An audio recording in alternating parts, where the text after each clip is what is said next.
நிதி ஆயோக் கூட்டத்தில் பங்கேற்பதற்காக நாளைக்கு முதலமைச்சர் டெல்லி செல்ல இருக்கிறார். இந்த பயணம் முதல்ல எப்படி இருக்கும்னு நீங்க நினைக்கிறீங்க?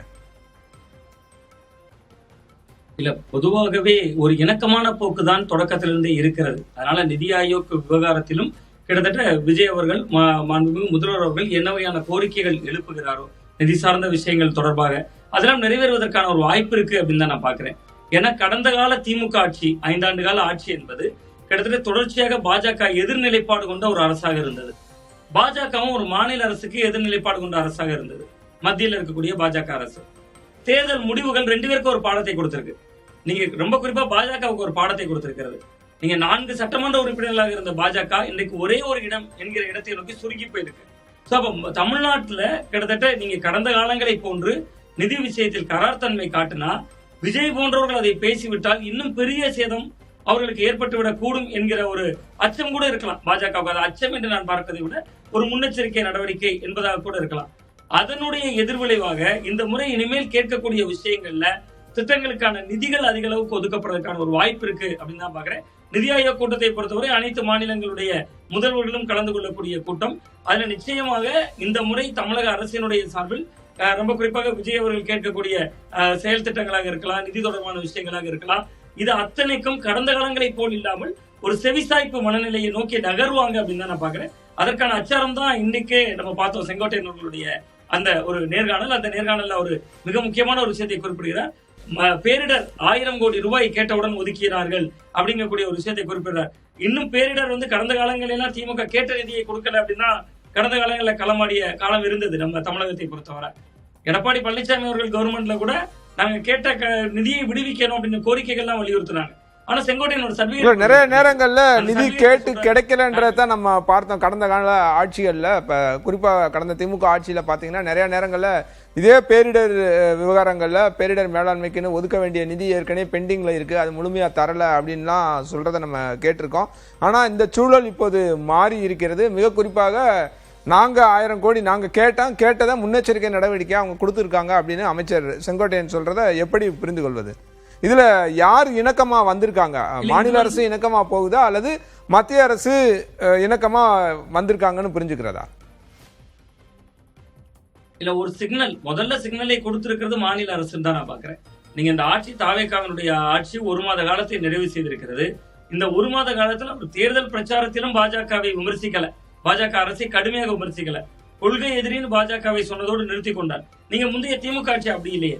நீங்க தேர்தல் நேரத்துல கூட தேர்தல் தேதி அறிவிக்கப்பட்டு தேர்தல் நடத்தை விதிகள் அமல்ல இருக்கும் போது கூட தொகுதி மறுவரையறை மசோதா, அந்த மசோதா சட்ட நகலை எரிக்கிறார். அன்றைக்கு இருந்த முதல்வர் மு.க. ஸ்டாலின் அவர்கள் எரிக்கிறார்.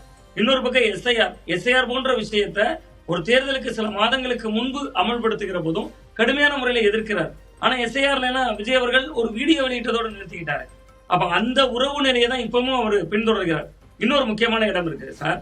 நீங்க ஒரு இடம் வருது, ராஜ்யசபா காலி இடம் 1 வருது. ஒருவேளை அந்த இடத்துக்கு தாவேகாவின் சார்பில் ஒரு நபரை தேர்ந்தெடுத்து அனுப்புனா ஒன்று பாஜகவை எதிர்க்கணும் அல்லது பாஜகவை ஆதரிக்கணும்.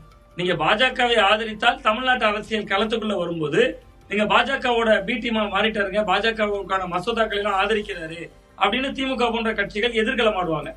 அதே பாஜக அங்க போய் எதிர்த்தாங்கன்னா கிட்டத்தட்ட அதுவும் தாவேகாவுக்கு நெருக்கடி, நிதி வராது. அப்ப அதுல கூட சாமர்த்திய சாதுரியமா காங்கிரஸ் பக்கம் தள்ளி விட்டுட்டாங்க. அப்ப அதுதான் பாஜக ரசிக்கும். கிட்டத்தட்ட நீங்க ஒரு திமுகவை வீழ்த்த வேண்டும் என்பது பாஜகவினுடைய நெடுங்கால கனவு. அவங்க காங்கிரஸ் வச்சிருக்காங்க. நீங்க 2019 39 தொகுதிகள்ல 38 தொகுதிகள் ஜெயிக்கிறாங்க அந்த அலையன்ஸ். இங்க இந்தியா முழுவதும் பாஜக ஒரு சண்டி குதிரையாக இருந்தாலும் தமிழ்நாட்டை பொறுத்தவரை அது ஒரு மண் குதிரையாக தானே இருந்தது. வெற்றியை பெறலையே. 2019 பாராளுமன்ற தேர்தலில் 39 38 சீட்டு ஜெயிச்சு கொடுக்குறாங்க திராவிட முன்னேற்ற கழக அலையன்ஸ். 2024 39 ஜெயிச்சு கொடுக்குறாங்க. பாஜகவோட ஓட்டு சதவீதம் தான் கூடுது. அப்ப அந்த இடம் தான் இவர்களுக்கு இப்ப யோசிக்க வைக்கிறது. அப்படிப்பட்ட சக்தியவே விஜய் வீழ்த்தி விட்டார். நம்ம இன்னும் அவங்க சைட்ல இருந்து நம்மளை எதிர்க்காதப்ப, நம்ம மாநில சுயாட்சியின் மீதான தலையீடா, பேரிடர் நிதிகளின் மீதான தலையீடா செய்யறப்ப ஏற்கனவே 4ல இருந்து 1ஆக மாறிவிட்டது. அந்த 1ஆ சுருங்கினது திமுக இல்ல, தாவேகா. நீங்க கிட்டத்தட்ட 130 இடங்களுக்கு மேல இருந்த திமுகவையும் 59 ஆக்கி அதிமுகவை அழிக்கணும். கலகங்கள் இல்லாத தமிழகம், கவலைகள் இல்லாத தமிழர்கள், ஒரு திராவிட கட்சிகளை ஒன்று அழிந்தா பாஜகவுக்கு உள்ள நுழையிறதுக்கான வாய்ப்பா இருக்கும்னு கடந்த காலங்களில் பாஜகவே களமாடி இருக்கு. 2024 அதனாலதான் தனித்து போட்டிட்டாங்க, ஒரு அணியை அமைத்து. அதிமுக இல்லாம முயற்சி எல்லாம் பண்ணி பார்த்தாங்க அண்ணாமலை அவர்களுடைய காலத்துல.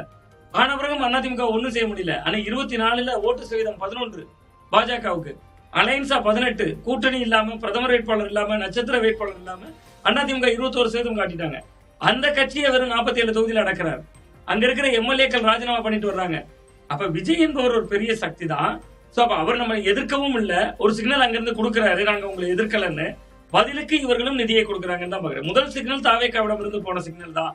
அதனாலதான் அது ஒரு சுமூகமான நிலையில போகுது அப்படின்னு தான் பாக்குறேன். இல்ல இது அப்படித்தான் புரிந்துக்கணுமா? இல்ல கடந்த முறை அவங்க டெல்லி போனார் இல்லையா, முதலமைச்சர் அங்க டெல்லி விசிட் போயிட்டு வந்தாரு, அதன் பிறகாக இந்த மாற்றம் அப்படின்னு புரிஞ்சுக்கிறதா? இல்ல அந்த மீட்டிங்ல என்ன பகிரப்பட்டது, என்ன பேசப்பட்டது? ஏன்னா நம்ம தகவல்களாக பார்த்தோம், உள்துறை அமைச்சர் அவரை சந்திக்கவே மறுத்துட்டாரோ அப்படின்ற செய்திகள்லாம் பார்த்தோம். ஸோ அதன் பிறகாக என்னென்னலாம் நடந்தது, எப்படி இந்த இது கைகூடியது அப்படின்னு புரிஞ்சுக்கிறது? இல்ல, உள்துறை அமைச்சர் சந்திக்க மறுத்ததுல உள்ளபடியே ஒரு லாஜிக்கலான ஒரு காரணமும் இருக்கிறது. சிபிஐ விசாரணை நிலுவையில் இருக்கிறது. கிட்டத்தட்ட கரூர் சம்பவத்தினுடைய சிபிஐ விசாரணை நிலுவையில் இருக்கிற பொழுது அவரை சந்திப்பது என்பதும் ஒரு பொருத்தமற்ற தன்மையாக இருக்கும் அப்படிங்கிற நிலைப்பாட்டுல கூட அவர் உள்துறை அமைச்சர் சந்திக்காமல் இருந்திருப்பதற்கான ஒரு வாய்ப்பு இருக்கு. பட் விஜய் அவர்களை பொறுத்தவரை தொடக்கத்திலிருந்தே அவர் கிட்டத்தட்ட தொடர்ச்சியா ஒன்னும் பாஜக எதிர்ப்பில் தீவிரமாக இருந்ததில்லை. நீங்க திமுக அதை 2019 வெற்றி, 21 வெற்றி, 24 வெற்றி. ஆனா அவர் களத்தில் இல்லாதவர்கள் தானே சொன்னார். இங்க களத்தில் இல்லாதவர்களை நான் ஏன் விமர்சிக்கணும் அப்படிங்கிற புள்ளியில அவர்களை நகர்த்தினார். இன்னொரு பக்கம் காங்கிரசுக்கு அமைச்சரவையில் இடம் கொடுத்தார். அது பாஜகவுக்கு ஒரு நெருக்கடியாக இருக்கலாம், ஒரு அழுத்தத்தை தரலாம். நம்ம பல நாடுகள்ல காங்கிரஸ் இல்லாத இந்தியாங்கிறத நம்ம பல மாநிலங்களில் அமல்படுத்தியிருக்கோம். இவர் என்ன 1967க்கு பின்பு காங்கிரஸை மீண்டும் அமைச்சரவையில் ஏற்றிருக்கிறார் அப்படிங்கிற எண்ணம் வந்திருக்கலாம். ஆனா நீங்க கேட்டது மாதிரி சார், அவர் டெல்லிக்கு போயிட்டு வந்த பின்பு நடந்த மாற்றம். கடந்த 5ஆம் தேதி ஒரு கடிதம் வந்திருக்கிறது. எது, கிள்ளியூர் சட்டமன்ற தொகுதியில ராஜேஷ்குமார் வெற்றி பெற்றதற்கு எதிராக அங்க இருக்கக்கூடிய தாவேகா வேட்பாளர், அவர் தான் தாவேகாவோட மாவட்ட செயலாளர், அவர் அமைச்சரவையில இருக்கிறார், தாவேகாவுடைய அமைச்சரவையில் இருக்கிறார். அந்த வெற்றியை செல்லாது, அதை மறு எண்ணிக்கை பண்ணணும் அப்படின்னு அவர் தேர்தல் ஆணையத்தை அணுகியிருக்கிறார். 5ஆம் தேதி அந்த கடிதம் கொடுத்திருக்கிறார். ஊடகங்களால இன்னைக்குதான் அது பேசுபொருளாக இருக்கிறது. அப்ப இது ஏதோ ஒரு வகையில காங்கிரசுக்கு ஒரு பக்கம் எம்பி கொடுக்குறாங்க, அமைச்சராக இருக்கிறவர்களுக்கும் ஒரு அழுத்தம் வருகிறது. சோ அதை பாஜகவுக்கு தோதான ஒரு ஆட்டமாகவும் தாவேக்கா ஆடுறாங்க, ஒரு பாதுகாப்பான ஆட்டம் ஆடுறாங்க. அதனால நிதிகள் வருது அப்படின்னு தான்